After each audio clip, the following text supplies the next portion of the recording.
CTS 시청자 여러분, 안녕하십니까? 미국 샬롯에 있는 드림교회를 섬기는 정지호 목사입니다.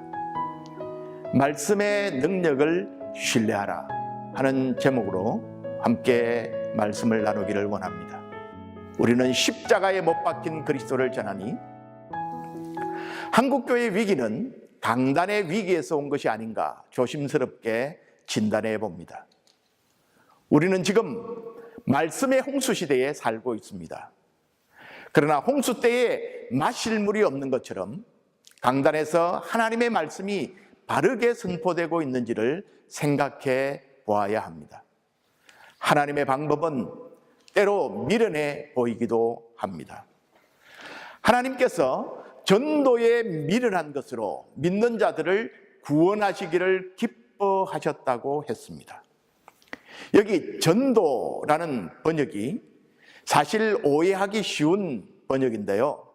전도라고 하는 단어는 캐리그마, 곧 복음 선포, 즉 설교입니다.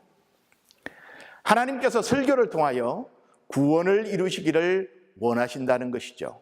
이것이 하나님의 방법입니다. 그러므로 우리는 말씀의 능력을 믿어야 합니다. 말씀을 전하는 사람은 먼저 전하는 말씀을 믿음으로 전해야 합니다. 말씀의 능력, 복음의 능력을 믿어야 합니다. 목사의 직업병은 본성적으로 써먹으려 하고 가르치려고 하지만 먼저 믿어야 합니다. 두 번째로는 믿는 대로 사는 것이 중요합니다. 과거에는 한국 교회에 귀한 신앙의 선배들이 있었습니다. 그런데 요즘은 신앙의 모델을 찾기 어려운 시대입니다.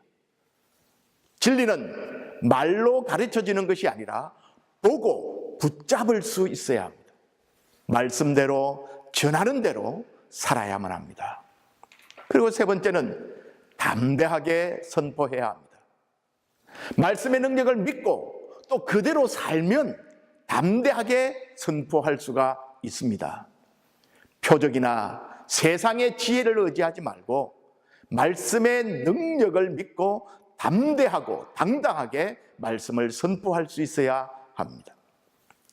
고린도전서 1장 22절 이하에 보면 유대인은 표적을 구하고 헬라인은 지혜를 찾으나 우리는 십자가에 못 박힌 그리스도를 전하니 유대인에게는 끄리끼는 것이요 이방인에게는 미련한 것이라고 했습니다. 말씀 선포의 핵심은 십자가에 못 박힌 그리스도입니다.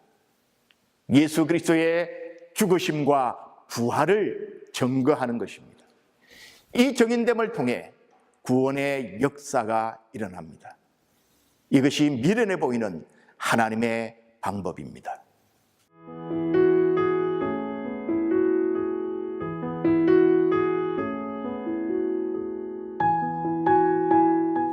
위기의 한국교회가 위기를 극복하기 위해서는 다시 말씀으로 돌아가야만 합니다.